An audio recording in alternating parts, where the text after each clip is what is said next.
The letter from Kay.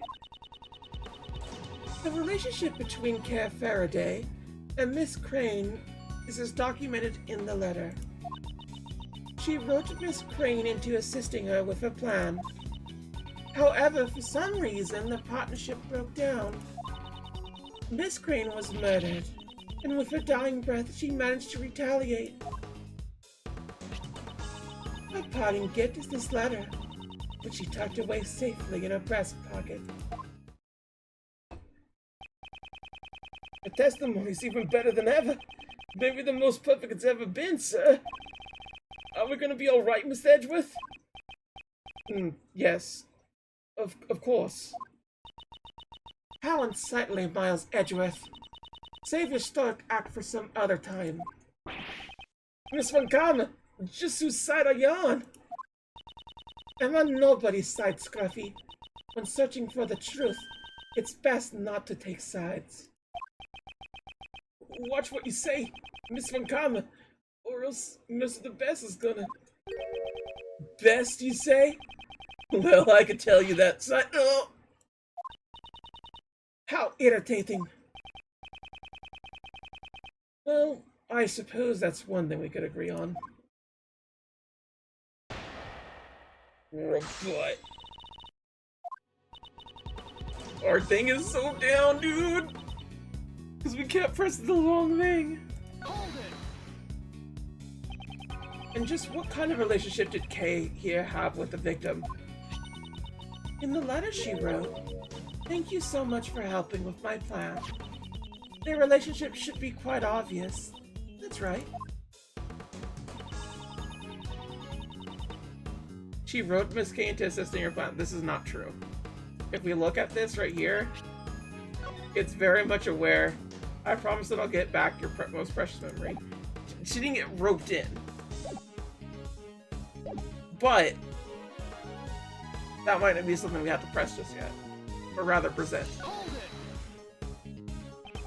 I would like to hear about Kay's alleged plan in more detail. Just as she wrote in the letter, she wanted to steal something. What's more, the sender of the letter is Kay Faraday, so it's obvious who the main culprit is. That letter could have easily been forged. Doesn't prove that she planned to steal anything. If memory serves me right, wasn't she a great thief? She's taking a break at the moment. I doubt there's any thief who would inform a prosecutor about their upcoming crimes. Perhaps she simply returned to her trade without you knowing. I suppose I have no means of denying that possibility.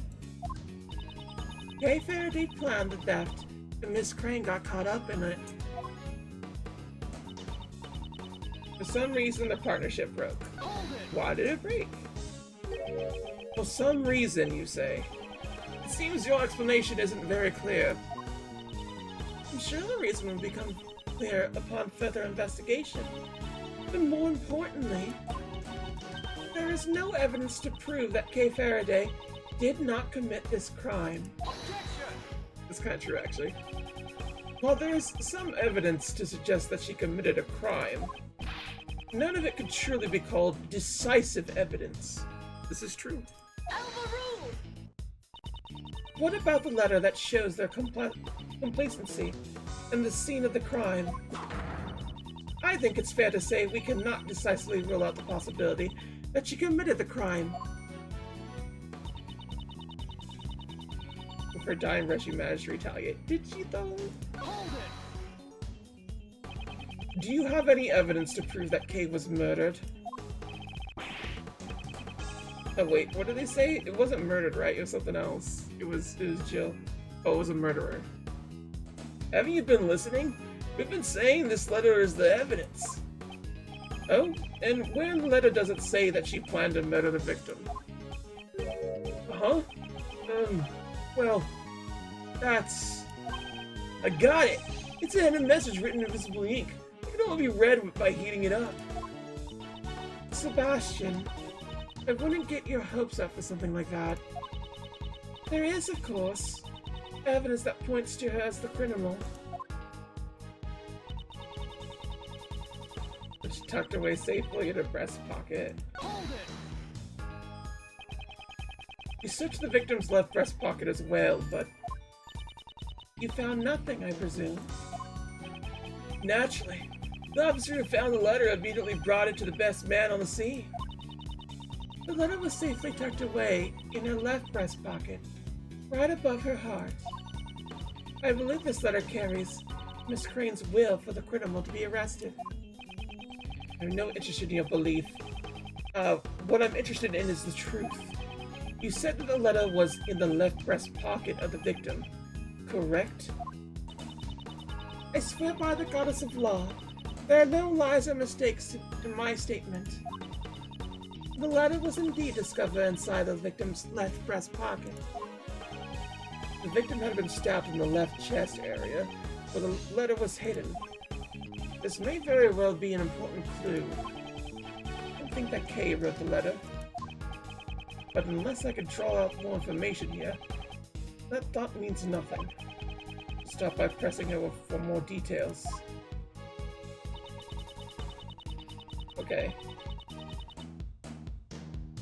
So, what I need to do now is make sure that I don't die upon just doing a pressing, so...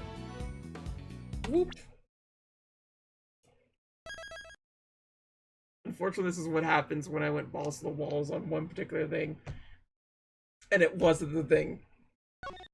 I do that a lot. I kind of just dig in sometimes. Like the Monarch in that way. But, you know, whatever. So, I don't believe that's the case. Damn. Damn, see, this is why we saved. This is why we saved. Alright, it should be the autopsy report then, if it's not the specific letter. Simply because, yeah. No, that is the left side. So, there should be a hole in the letter if that's the case.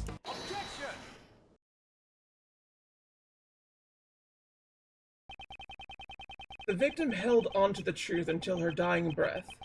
Truly touching story indeed. The voices of the dead are soft. One must listen carefully to hear their dying wishes. And Miss Crane has spoken. Kay Faraday is the culprit.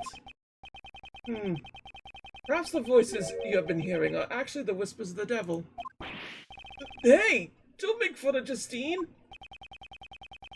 Let's listen to the voice of reason. Judge Courtney, please take a look at the autopsy report. There's no need. I remember it perfectly. The victim was stabbed in the left breast. No, it can't be. The letter was found in the victim's left breast pocket. And that's where the victim was stabbed with the catapulera, right, sir? Precisely. It wouldn't have been possible to stab her there without purchasing the letter as well. So, that begs the question, why was the letter found in the victim's pocket? It's simple. It was placed there after the victim was murdered. To throw suspicion onto Kay. Somebody intentionally wanted to create this very situation. In other words, there exists the possibility that the letter was forged by the true culprit. No! The real murderer tried to pin the crime on Kay. That is the only explanation for the letter. And in doing so, the murderer ended up digging their own grave. Right, sir? The culprit is Kay Faraday. The letter was... It was actually found in the victim's other pocket. Huh? What are you saying, pal? The officer's report was wrong when he said the letter was in her left breast pocket. It's actually in the... Ouch! A foolish fool who continues to make a fool of himself. Is there no cure for your foolishness? Why do you keep whipping me? Quit calling me a fool. No! I save you the trouble of punishing him yourself. Indeed, I had no intention of punishing him. The letter is stained with blood, and no doubt because it was found in the left breast pocket. There couldn't have been an error in the office's report, unless you were the investigator. Is something, Justine? Oh, they're both down. I see you have no objections. Then allow me to continue. There's one more potential suspect in this case. Don't be ridiculous. The killer entered this very room. There wasn't anyone else who did that besides Kay Faraday and the victim. To enter the meeting room, one needs a key card. And their reasoning assumes that the murderer and the victim entered the room together. This is what we overlooked. But if we just discard that assumption, then the evidence reveals that the other suspects besides Kay should be this, right? Because, like, that means they're still there. So, yeah, I think that is the case in point. I hope I don't have to redo this section again. Take that! This is the keycard record Judge Courtney handed me earlier. The victim's keycard was used at 12:52 a.m. And there was one more person who also used a keycard. So you're saying this person was waiting to ambush the victim inside the meeting room. The keycard was used at 10:15 p.m. I wouldn't say it is impossible. No, it's impossible. And what makes you say that, pal? You got any proof? Of course I do. I myself am that proof. I was the one who used that keycard, after all. What? This is wild. Did she kill somebody? Nah, right? Nah. Maybe?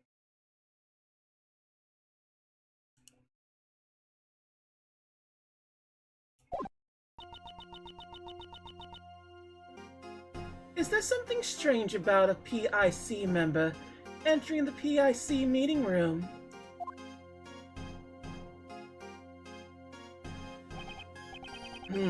That proves nothing.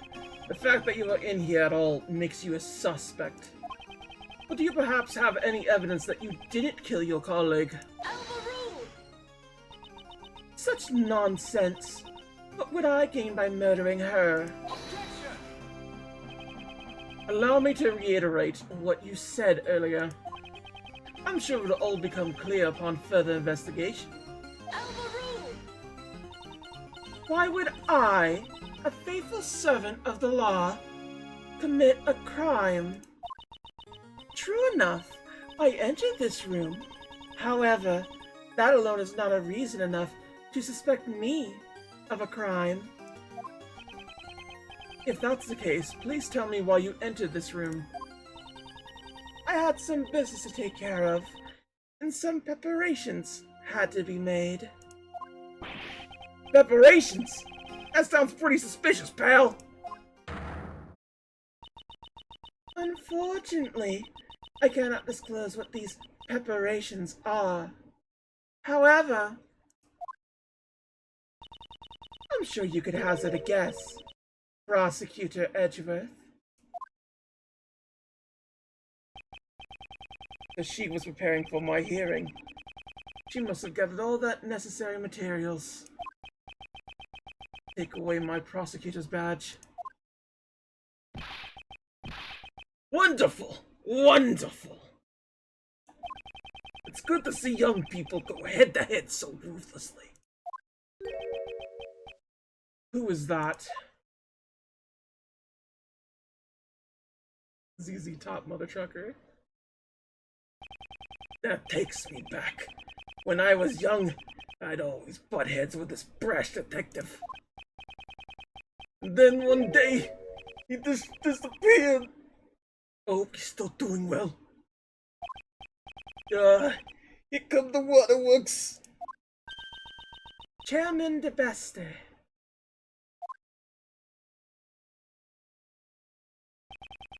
Did she just say the best? Hello, Courtney. You sure are full of energy today. And if it isn't little Von Karma, look how much you've grown since I last saw you. Sir, it has been quite a while. A curtsy? You don't have to treat me like some sort of stranger, you know? Remember back in the old days when you'd sit on my lap and call me Unky Boo Boo? Here I go again! Oh, how I cried back then! Pops? What are you doing here? Remember the PIC was killed. That you were in charge of the case. What kind of prosecutors were fooled around by his own father? Hold your tongue. Do you have any idea who this man is? Chairman of the PIC, former chief prosecutor. He's the right hand of the goddess of law. Now, Courtney. I'm just an old chunk of coal. There's no reason to speak so highly of me. Please excuse my subordinate's behavior. I am Prosecutor Edgeworth, isn't it? Along with his trusty sidekick, Detective Dick Gumshoe. I am Bullseye the Best.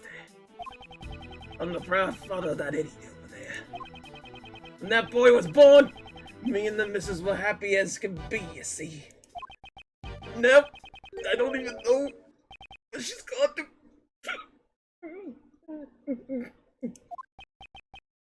Pops, you need a handkerchief? Yes. Sebastian is an idiot, but he's such a good boy, you know. Quite the doting father and son. Now then, Courtney, how's the investigation going? Sir,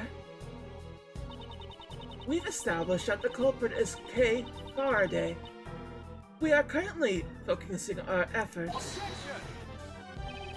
There are too many uncertainties in this case. It's impossible to determine that she's the culprit. Surely you haven't forgotten the matter of the letter. I already told you. It was just a simple mistake.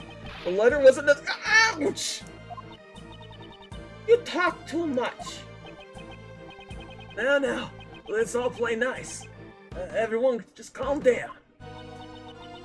I'm sorry that you had to witness such an unsightly scene, Mr. Chairman. Don't apologize, Courtney. I can follow everyone's logic. Except Sebastian's, that is. Hey! Bobs!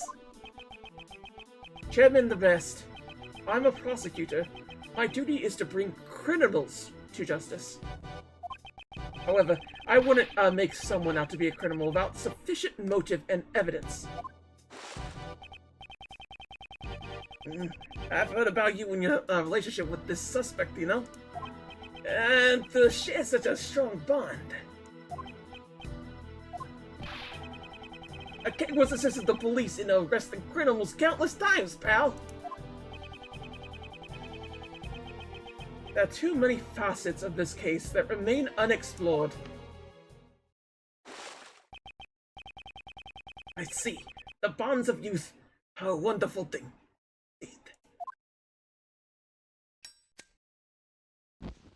Oh. But that is that, and this is this, you know? What's that supposed to mean? The prosecutor's office needs to resolve this case as quickly as possible. I mean, just think of all the other cases that are piling up. There's no time to waste here. It's unfortunate, but you understand, right, Edgeworth? What? Now then, Kay Faraday. I'd like to arrest you now. Okay. No! I won't let you! Kay's innocent, pal! Defy Chairman de Best is to defy the law. It would be a grave act of disloyalty. In other words, a hearing won't be needed. Are you prepared to lose your prosecutor's badge? That's Mr. Edgeworth's badge. Can't do that. Using a prosecutor's badge as a shield. What has the PIC come to? Hey, you haven't done anything wrong. Mr. Edgeworth, it was only for a short time, but thank you for everything. I'm sorry, I turned out to be a criminal. We'll make sure to impart your confession to the goddess of law. What should I do? When I was young, I wanted to become a defense attorney, like my father. Someone who could fight to save those in need. And right now, this badge is holding me back. A mere badge for the life of a dear friend. I don't even have to consider it. All right. Farewell, Mr. Edgeworth. Hold it! Hold it right there, Judge Courtney. What is it now, Prosecutor Edgeworth?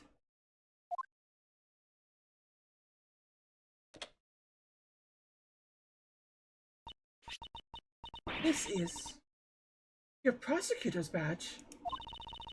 Prosecutor Edgeworth, what is the meaning of this? Consider this my resignation. I am no longer a prosecutor, but his path! The prosecuting! That's what it's named after. How can he be a path of prosecuting if he's not prosecuting his path? What happened? Mr. Edgeworth? What are you doing? Explain yourself, Miles Edgeworth! You can't be serious! Mr. Edgeworth, you're joking, right? If you want a prosecutor, then my only mission is to bring the truth to light. If it's the prosecutor's path to turn a blind eye to the truth, then that title is worth nothing to me.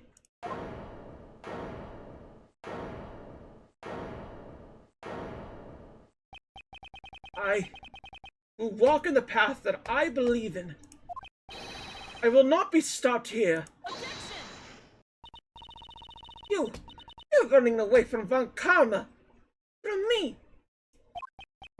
No matter what you say, I don't intend to go back on my decision.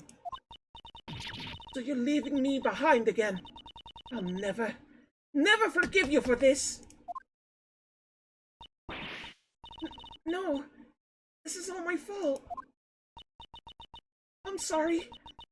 If only I weren't here. Wait, Kay! Detective Gumshoe, don't follow me! But Mr. Edgeworth, boss.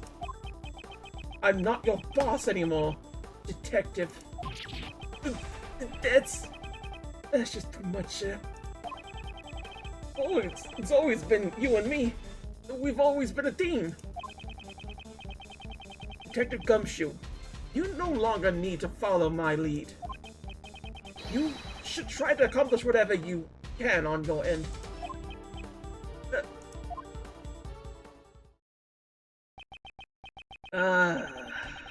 This is bad. We just let a dangerous criminal escape. How could I let him get away? It had all my hard work, you see.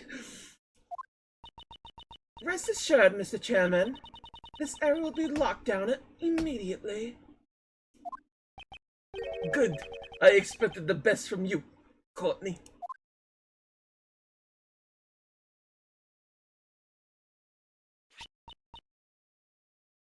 Oh? I generally think that she's actually a good one, and she's the one trying to stop everything. And it wouldn't surprise me if she ends up being the one that we have to defend against for the final one, considering this. I know she pushes Edgeworth's buttons, but I think she does that for a very good reason. Plus, I'm a Courtney sip. I love her to death. Honestly, 100% best girl. Oh, it's to be continued. What? That don't beat all.